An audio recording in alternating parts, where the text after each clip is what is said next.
Skin में से वो इजीली पेनिट्रेट हो सकता है हाइड्रोफ्लोरिक एसिड। तो पहला हमारा जो 3 मेजर लेयर अगर हम लोग कंसिडर करें स्किन के, तो पहला रहता है एपिडर्मिस, सेकंड रहता है डर्मिस लेवल जहां पे आर्टरीज और वेन्स हमारी बॉडी में से ब्लड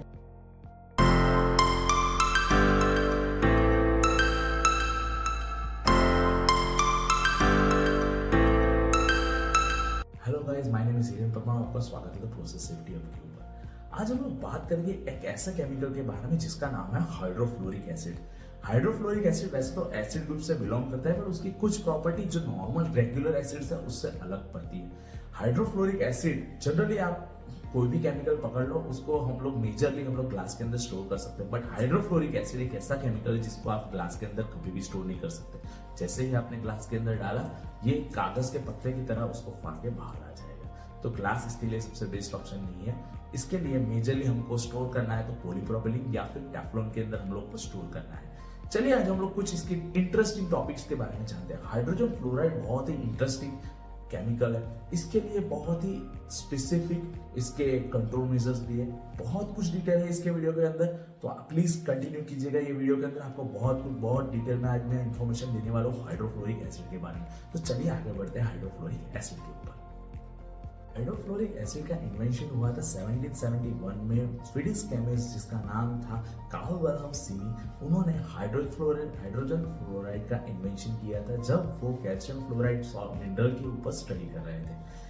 हाइड्रोफ्लोरिक एसिड का यूजेस क्या है? हाइड्रोफ्लोरिक एसिड मेजरली यूज होता है रेफ्रिजरेंट बनाने के लिए, हर्बिसाइड्स बनाने के लिए, इलेक्ट्रिक कंपोनेंट्स बनाने के लिए, प्लास्टिक्स बनाने के लिए, हाई ऑक्टेन गैसोलीन बनाने के लिए। तो ये मेजर इसके यूजर है, मेजरली हाइड्रोफ्लोरिक एसिड का यूज रेफ्रिजरेंट्स बनाने के अंदर होता है। फ्लोरिक एसिड का मेजर यूज दूसरा मेटल और ग्लास का इचिंग के लिए भी होता है, जहां पे फॉर एग्जांपल SS304 और SS316 का पिकलिंग हो रहा है तो उसके अंदर वो केमिकल के अंदर HF का कंटेंट भी होता है। तो हाइड्रोफ्लोरिक एसिड वहां पे भी यूज होता है इचिंग और पिकलिंग करने के लिए। चलिए जानते हैं HF की हाइड्रोफ्लोरिक एसिड की फिजिकल प्रॉपर्टीज के बारे में। Hydrofluoric acid generally colourless liquid है और ये मेजरली रूम टेम्परेचर के ऊपर लिक्विड और वेपर फेज के अंदर रहता है, क्योंकि इसका बॉइलिंग पॉइंट 20 डिग्री सेल्सियस है। हमारे इंडिया के अंदर रूम टेम्परेचर हमारा 25 डिग्री सेल्सियस रहता है। सो ये इंडिया के अंदर हाइड्रोफ्लोरिक एसिड आपको रूम टेम्परेचर के ऊपर हाईली वेपराइज होता हुआ दिखेगा। इसकी वेपर्स रहती है बहुत लाइटर रहती है, तो जैसे ये वेपराइज होगा ये ऊपर हो जाए अपने एटमोस्फेयर के अंदर इजीली ऊपर ट्राई करके, मतलब अगर ये वेपराइज हो रहा है तो यहाँ पे अपने आजू बाजू जमा नहीं होगा। ये इसके एक एडवांटेज हम लोग बोल सकते हैं, क्योंकि अगर वेपर हमारे आजू बाजू जमा होती तो हमारे लिए वो बहुत ही बड़ा डेंजर हो जाता है। इसकी अगर TLV थ्रेशोल्ड लिमिट वैल्यू के बारे में अगर हम लोग बात करें तो थ्रेशोल्ड लिमिट वैल्यू है इसकी 3 ppm और इसकी IDLH वैल्यू है 30 ppm, मतलब immediate death to life, dangerous to life and health, जो है 30 ppm। चलिए जानते हैं इसके NFPA रेटिंग्स के बारे में। हाइड्रोफ्लोरिक का NFPA रेटिंग्स के अंदर इसका टॉक्सिसिटी हैजार्ड है 4, मतलब कि ये आपको आराम से मार देगा। हेल्थ हैजार्ड के अंदर आपको टॉक्सिक, कितना हाईली टॉक्सिक है ये आपको मारने की क्षमता रखता है। फ्लेमेबिलिटी हैजार्ड इसका 0 है, जिसके अंदर मतलब कि ये फायर नॉन फ्लेमेबल गैस है। और इसका रिएक्टिविटी हैजार्ड भी 1 है, मतलब कि बहुत इतना ज्यादा भी रिएक्टिव नहीं है। तो ये है इसके NFPA रेटिंग्स। हाइड्रोफ्लोरिक एसिड की प्रॉपर्टी ये है कि पानी के अंदर वो सॉल्युबल है। 2 टाइप के हाइड्रोफ्लोरिक एसिड हम लोग कंसिडर कर सकते हैं, एक तो एनहाइड्रस हाइड्रोफ्लोरिक एसिड और दूसरा रहता है डाइल्यूट हाइड्रोफ्लोरिक एसिड। अभी ये दोनों के अंदर हम लोग बात करेंगे कौन सा ज्यादा डेंजरस है हमारे लिए, ह्यूमन हेल्थ के लिए। तो चलिए मैं आपको बताता हूँ वो कैसे डिफर करता है। एनहाइड्रस HF जब आपकी स्किन के ऊपर गिरेगा तो आपको सेंसेशन भी होगा, आपको मालूम पड़ेगा कि कोई केमिकल आपके ऊपर गिरा है, तो आप इमीडिएट एक्शन ले पाएंगे। आपकी बॉडी के ऊपर वो स्किन कांटेक्ट के अंदर गया, वो परफोरेट होकर अंदर जाएगी, इमीडिएटली आपको स्किन बर्न भी आपको दिखने को मिलेगा। बट डाइल्यूट HF अगर आपकी स्किन के ऊपर गिरा है तो आपको कोई एहसास नहीं होने वाला है, इमीडिएट उसका कोई इतना बड़ा हैजार्ड नहीं है, बट उसके डिलेड इफेक्ट आपको मारने के लिए सक्षम है, क्योंकि डाइल्यूट HF है, पानी है, वो आपके बॉडी के ऊपर गिरा, आपको कोई सेंसेशन नहीं होगा कि मुझे स्किन बर्न हुआ है, मुझे मेरे कोई केमिकल मेरे हाथ के ऊपर गिरा है, ऐसा कुछ नहीं हुआ, सिंपल पानी गिरा है ऐसा ही मुझे लगेगा। अगर फिर क्या होगा, डाइल्यूट HF का डिलेड इफेक्ट ज्यादा है, मतलब कि वो धीरे धीरे परफोरेट करके, हाई HF की प्रॉपर्टी है कि वो स्किन टिश्यूज के अंदर परफोरेट करके अपनी बॉडी के अंदर जाएगा। तो वो 24 से 48 घंटे के अंदर आपको डिलेड इफेक्ट दिखाएगा और आपको रैशेज भी हो सकते हैं आपकी बॉडी के अंदर, और आपके लिए जानलेवा तो 24 से 48 घंटों के अंदर जानलेवा भी साबित होता है। तो मेरे हिसाब से AHF से ज्यादा डेंजरस DHF है, क्योंकि AHF अगर आपकी बॉडी के ऊपर गिरेगा तो आपको ट्रीटमेंट करने का मौका मिलेगा, बट DHF अगर आपकी बॉडी के ऊपर गिरा तो आपको ट्रीटमेंट करने का मौका शायद ना भी मिले। So stay safe.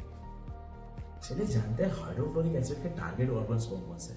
Lungs, teeth, eyes, bones, skin tissues and mucus membrane, ये इसके टारगेट ऑर्गन से। मतलब हाइड्रोफ्लोरिक एसिड अगर आपके बॉडी के ऊपर एक्सपोज हुआ है तो ये एरिया के ऊपर ये पर्टिकुलरली इफेक्ट करेगा। जानते हैं हाइड्रोफ्लोरिक एसिड के एंटीडोट्स कौन कौन से। हाइड्रोफ्लोरिक एसिड के एंटीडोट्स है, एक तो है बेंजालकोनियम क्लोराइड का 0.13% आइस के साथ में सॉल्यूशन, और दूसरा है कैल्शियम ग्लूकोनेट 2.5% जेल। ये दोनों है उसके एंटीडोट्स। अगर HF आपकी आंखों के अंदर गया है तो क्या करना चाहिए। अगर आपकी आंखों के अंदर HF गया है तो ये आपको पार्शियल ब्लाइंडनेस या परमानेंट ब्लाइंडनेस देने की क्षमता रखता है। आपकी आंखों के टिश्यूज को टोटल डैमेज करने की क्षमता रखता है, आपकी पूरी आई को डैमेज करने की क्षमता रखता है। तो इस दौरान अगर इमीडिएटली आपकी आंखों के अंदर HF गया है तो आपको कुछ करना नहीं, इमीडिएटली जाके सबसे पहले आई वॉशर के सामने जाके प्लेंटी ऑफ वाटर से 5 मिनट अपनी आंखों को धोना है। उसके बाद में 1% कैल्शियम ग्लूकोनेट का पानी के अंदर सॉल्यूशन बनाने के बाद में वो पानी अपनी आंखों में डालिए और आंखों में डाल को कंटिन्यू उसको वॉश दिया कीजिए, जिससे कि आपकी आंखों में गया HF न्यूट्रल होकर बाहर निकल जाए। तो ये हमको करना है फर्स्ट एड के दौरान। साइड बाय साइड हमको मेडिकल इमरजेंसी को बुलाना है। अगर हाइड्रोफ्लोरिक एसिड की वेपर्स किसी को इनहेल हो गई है तो उस दौरान क्या होगा। Hydrofluoric acid is highly corrosive, वो आपकी बॉडी के अंदर हमारे रेस्पिरेटरी ट्रैक के अंदर जो है म्यूकस मेम्ब्रेन्स और टिश्यूज है उसको डैमेज करना चालू कर देगा और हमारे लंग्स तक पहुंच जाएगा। हमारे लंग्स के अंदर पल्मोनरी एडेमा कॉज करेगा, मतलब कि हमारे लंग्स के अंदर पानी भर जाएगा और हमारे जो लंग्स है उसके अंदर स्वेलिंग हो जाएगी, मतलब कि वो फूल जाएंगे, जिसकी वजह से आपको ब्रीदिंग में इश्यूज हो सकते हैं। अगर विक्टिम को ब्रीदिंग में इश्यूज आ रहे हैं तो उस दौरान आपको क्या करना है। आपके पास में आर्टिफिशियल रेस्पिरेशन अवेलेबल है, मतलब कि अम्बू बैग अगर आपके पास में अवेलेबल है और जो सामने वाला आदमी उसको ब्रीदिंग में इश्यूज आ रहा है, विक्टिम को ब्रीदिंग में इश्यूज आ रहा है, तो आप आर्टिफिशियल रेस्पिरेशन अम्बू बैग से दे सकते हैं। आपको माउथ टू माउथ नहीं देना है, रीजन यही है कि उसको HF इनहेल हुआ है। अगर आप माउथ टू माउथ दे रहे हैं तो वो HF आपको भी एक्सपोज हो सकता है और हो सके आपको भी ब्रीदिंग में इश्यूज आए, तो आपको आर्टिफिशियल रेस्पिरेशन देना है, बट अम्बू बैग से ही। अगर किसी ने हाइड्रोफ्लोरिक एसिड पी लिया है तो क्या होगा। हाइड्रोफ्लोरिक एसिड की थोड़ी भी अमाउंट अगर किसी ने इंजेक्ट कर लिया अपने माउथ से बॉडी के अंदर तो वो फैटल हो सकती है। आपको जो भी विक्टिम है उसको वॉमिटिंग इंड्यूस नहीं करवाना है, आपको मेडिकल अटेंशन के लिए वेट करना है। और अगर आदमी कॉन्शियस है और उसने खुद वॉमिटिंग कर ली तो वॉमिटिंग कराने के बाद में उसको मुंह के अंदर पानी से कुल्ला करवाने के बाद में इमीडिएटली मेडिकल अटेंशन देने के लिए हमको भेज देना है। तो इंजेक्शन अगर आपकी बॉडी के अंदर हुआ है तो वो धीरे धीरे करके पूरे ऑर्गन्स को सबको डैमेज कर देगा हाइड्रोक्लोरिक एसिड। तो अगर किसी को इंजेक्ट हुआ है तो उनको जरा भी वेट नहीं करना है और मेडिकल इमरजेंसी इमीडिएटली उसको मिलनी चाहिए, वरना वो आदमी मर सकता है। चलिए अब हम लोग जानते हैं HF स्किन में से कैसे पेनिट्रेट होके हमारी बॉडी में से कैल्शियम खाएगा। स्किन में से वो इजीली पेनिट्रेट हो सकता है हाइड्रोफ्लोरिक एसिड। तो पहला हमारा जो 3 मेजर लेयर अगर हम लोग कंसिडर करें स्किन के, तो पहला रहता है एपिडर्मिस, सेकंड रहता है डर्मिस लेवल जहां पे आर्टरीज और वीन्स हमारी बॉडी में से ब्लड हार्ट को सप्लाई और रिटर्न करती है। उसके बाद में है लास्ट में सबक्यूटेनियस लेयर और जो कि फैट का लेयर रहता है, और उसके बाद में लास्ट में आता है बोन्स। तो ये 4 हमारे स्किन के लेयर हो गए। जैसे कि मैंने बताया कि HF स्किन के अंदर इजीली पेनिट्रेट हो सकता है, तो वो जैसे जैसे नीचे जाएगा पेनिट्रेट होना चालू होगा। तो एक तो आपकी स्किन के ऊपर सीवियर बर्न का रेडिश कलर का मार्क भी दे सकता है, मोस्ट प्रोबेबली देगा, बट वो AHF है या DHF है उसके ऊपर डिपेंड करता है इनिशियल। अगर AHF है तो इमीडिएटली आपको मार्क दिखेगा कि हाँ यहाँ पे पर्टिकुलरली हमारा एक्सपोजर हुआ है HF का, तो जो हमें धीरे धीरे हमारी स्किन के अंदर जा रहा है। बट अगर DHF रहेगा तो वो आपकी स्किन के ऊपर इमीडिएटली आपको इम्पैक्ट नहीं दिखाएगा। वो क्या करेगा, धीरे धीरे पेनिट्रेट करना तो चालू कर देगा, बट वो डाइल्यूट कंडीशन में तो आपको मे बी आपके स्किन के ऊपर सेंसेशन हो भी, डिलेड इफेक्ट भी आए, इमीडिएटली ना भी आए, और हो सके आपके प्राइमरी लेयर के ऊपर आपको पता भी ना चले। फिर उसके बाद में वो स्किन में से धीरे धीरे करके डर्मिस लेवल के अंदर आएगा। एपिडर्मिस से हमारे डर्मिस लेयर के अंदर मैंने जैसे बताया वहां पे आर्टरीज और वीन्स वो ब्लड लेके जा रही है। तो क्या करेगा, जो HF है हमारे ब्लड के अंदर रहा जो कैल्शियम है उसको रिएक्ट करके कैल्शियम फ्लोराइड बना देगा। मतलब कि हमारे धीरे धीरे हमारी बॉडी में जो कैल्शियम लेयर है, हमारे बॉडी के अंदर जो कैल्शियम की रिक्वायरमेंट है वो घटना चालू हो जाएगी। तो जैसे कि मैंने बताया कि कैल्शियम है वो हमारी बॉडी के अंदर मसल्स को कॉन्ट्रैक्ट इरेक्ट करने के लिए बहुत ही इंपॉर्टेंट कंपोनेंट है। जो हमारे न्यूरोलॉजिकल हमारे जो मैसेज हमारे माइंड में से जो मैसेज जो हमारे पार्ट्स को डिफरेंट पार्ट्स को मिलने चाहिए, उसके लिए भी कैल्शियम उतना ही इंपॉर्टेंट है। तो जैसे कि मैंने बताया कि ये कॉन्ट्रैक्ट इरेक्ट होता है मसल्स हमारे, तो उससे अगर कैल्शियम की कमी हो गई तो क्या होगा, तो हमारे जो मसल्स है बॉडी मसल्स उसको प्रॉपर सिग्नल नहीं मिलेगा और वो प्रॉपरली वर्क नहीं पड़ पाएंगे, हमको मसल क्रैम्प्स आना शुरू हो जाएगा। हमारा हार्ट है वो भी एक मस्कुलर ऑर्गन है, उसकी जो रिदम है वो भी ये मसल्स के ऊपर ही डिपेंड करती है। तो मसल्स अगर इरेगुलर काम करने लगे तो हमारी जो हार्ट की रिदम है वो ब्रेक हो जाएगी और मे बी चांसेस कि आपको हार्ट अटैक भी आए। दूसरा रहता है जैसे कि ब्लड, हमारे जो दिमाग से जो सिग्नल हमारे डिफरेंट ऑर्गन्स को मिलने चाहिए वो भी कैल्शियम की वजह से मिलते हैं। अगर कैल्शियम की कमी हो गई तो वो जो सिग्नल्स न्यूरोलॉजिकल सिग्नल्स जो हमारे माइंड्स हमारे डिफरेंट पार्ट्स को दे रहे हैं वो भी नहीं पहुंच पाएंगे और हो सकता है आप आदमी कोमा में जाए, आपके कोई मसल्स काम करना चाहो, कोई भी जो ऑर्गन्स है हो सके आपके हाथ काम ना करे, पैर काम ना करे, बॉडी में आपको पैरालिसिस हो जाए। तो ये सभी कॉजेज भी हो सकते हैं कैल्शियम की कमी की वजह से। सो अगर अभी इसके बाद में ये यहाँ पे हम लोगों ने बात की आर्टरीज और वीन्स के अंदर के ब्लड के अंदर के कैल्शियम खाने की। उसके बाद में जो हमारा है वो सबक्यूटेनियस लेयर जीने के बाद में आस में आते हैं बोन्स के अंदर भी हमारे कैल्शियम है। तो वो क्या करेगा, कैल्शियम को calcium fluoride calcium fluoride salts बनाएंगे। सॉल्ट्स मतलब कि चूरा, मतलब कि आपकी हड्डी के अंदर जो स्ट्रेंथ है वो कम हो जाएगी, खत्म हो जाएगी। हो सके आपको यहाँ पे कुछ दिख नहीं रहा है बट आपके अंदर का जो बोन है यहाँ का वो अंदर से ही टूट जाएगा, टोटली डैमेज हो जाएगा और आपको हड्डी टूटने पर कितना दुख होता है हमको उतना ज्यादा दर्द होगा। तो ये है इसके प्रॉपर्टीज। ये है अगर HF आपकी स्किन के ऊपर गिरा तो क्या होगा। तो चलिए अब हम लोग जानते हैं कि अगर आपके स्किन के ऊपर HF गिर गया है तो आपको इमीडिएटली क्या करना है। मैंने जैसे कि आपको बताया कि हमारे पास में 2 एंटीडोट है।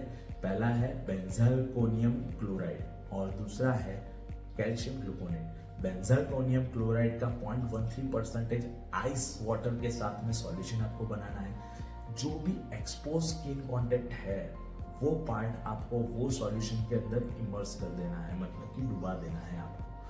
अगर ऐसा आप इमर्स नहीं कर पा रहे हैं, क्वांटिटी ज़्यादा है, तो आपको उस टाइम पे सिंपल एक आपके पास में अगर रुमाल है तो उसको 0.13% बेंजालकोनियम क्लोराइड का जो सॉल्यूशन हम लोगों ने बनाया उसके अंदर सोक कीजिए। सोक करने के बाद में वो जगह पे पर्टिकुलर अप्लाई कीजिए अंटिल मेडिकल अटेंशन अराइव्स। या तो फिर हमारे पास में कैल्शियम ग्लूकोनेट 2.5% की जेल हमारे पास में अवेलेबल होनी चाहिए। जो एक्सपोज एरिया है उसके ऊपर हमको कैल्शियम ग्लूकोनेट जेल हमको अप्लाई करनी है। कैल्शियम ग्लूकोनेट जेल हम लोगों ने उसके ऊपर अप्लाई की तो वो जो HF हमारा अंदर गया है, जो धीरे धीरे पेनिट्रेट होना चालू हो चुका है, इमीडिएटली अगर हम लोगों ने अप्लाई किया तो जो HF है वो कैल्शियम ग्लूकोनेट के अंदर रहा कैल्शियम को रिएक्ट करके वहीं पे न्यूट्रल होना चालू हो जाएगा। तो इसकी वजह से जो हमको बॉडी को प्रॉब्लम फ्यूचर में होने वाले हैं उससे हम लोग बच सकते हैं। तो ये दोनों एंटीडोट्स है। पहला मैंने जैसे बताया बेंजालकोनियम क्लोराइड 0.13% आइस सॉल्यूशन और दूसरा है कैल्शियम ग्लूकोनेट 2.5%। तो ये हमारे 2 एंटीडोट्स जैसे भी मैंने पहले भी बताया था। चलिए जानते हैं अब HF का हैंडलिंग कैसे करना है। इन द केस ऑफ इमरजेंसी या फिर कोई लीकेज हुआ, स्पिलेज हुआ, आपको HF हैंडल करना आने वाला है। कोई भी कंडीशन में आपको HF हैंडल करना है, या वो AHF है या DHF, हमको यही कंसिडर करके चलना है कि हमको HF हार्म करने वाला ही है। तो सबसे पहले हमको क्या चाहिए, तो full body PVC suit with air mask. Second चाहिए आपको full hand gloves of PVC। ये दोनों अगर आपके पास में होगा तो आपके बॉडी का 90 से 95% पार्ट कवर हो जाएगा और आपका जो HF का कांटेक्ट में आने के चांसेस है वो मिनिमल हो जाएंगे। तो ये पहला स्टेप हुआ। सेकंड हमको चाहिए एंटी HF सॉल्यूशन। जहां भी हम लोग हैंडल करने वाले हैं HF, वहां पे आपके पास में एंटी HF सॉल्यूशन अवेलेबल रहना चाहिए। इन केस अगर आपको डाउट है आपके ऊपर गिरा है तो आप सीधा एंटी HF सॉल्यूशन आपकी बॉडी के ऊपर लगा दीजिए, आपके पार्ट्स के ऊपर लगा दीजिए, तो जिसकी वजह से आपका जो डाउट है वो भी क्लियर हो जाएगा और HF गया होगा तो वो भी न्यूट्रल होकर निकल जाएगा। थर्ड हमको चाहिए कैल्शियम ग्लूकोनेट 2.5% जेल या तो फिर बेंजालकोनियम क्लोराइड का 0.13% सॉल्यूशन। ये दोनों में से कोई भी एक चीज, ये दोनों हमारे एंटीडोट्स है HF के, ये दोनों में से कोई भी एक चीज हमारे पास में अवेलेबल रहेगी at a time of handling. So in case अगर आपके स्किन के ऊपर गिरा है तो हमने जैसे ही हमने एंटी HF सॉल्यूशन हमारी बॉडी के ऊपर लगा दिया, उसके बाद में आप ये दोनों एंटीडोट्स में से कोई एक इसके ऊपर लगाए, तो जिसकी वजह से आपके जो चांसेस है फर्दर एक्सपोज होने के, आपके स्किन के अंदर जाने के HF के चांसेस वो टोटली मिनिमाइज हो जाएंगे और उसके बाद में जो भी विक्टिम है उसको OSC में जाना है। तो ऐसे हमको हैंडलिंग करना है। So stay safe and always keep in mind this all steps while doing operation of HF in the case of AHF and DHF both. So दोस्तों, आज कैसा लगा आप लोगों को हाइड्रोफ्लोरिक एसिड की इंटरेस्टिंग प्रॉपर्टीज के बारे में जान के? Stay safe. बहुत ही डेंजरस केमिकल्स है पर हमारी लाइफ के लिए इतने ही यूजफुल है। अगर हम लोग सेफली यूज करके सेफली हैंडल करेंगे तो ये हमको इतना ज्यादा डैमेज करने वाला नहीं है, पर सिर्फ प्रिकॉशंस रखने हैं। So hopefully you will like the content of this channel और हम लोग ऐसे ही बहुत सारे केमिकल्स के साथ में आते रहेंगे। प्लीज लाइक शेयर और सब्सक्राइब करना मत भूलिएगा। हमको आपके ऐसे ही सपोर्ट की जरूरत है। Please stay tune to the process safety hub और मिलेंगे अब हम नेक्स्ट वीडियो के अंदर। Thank you.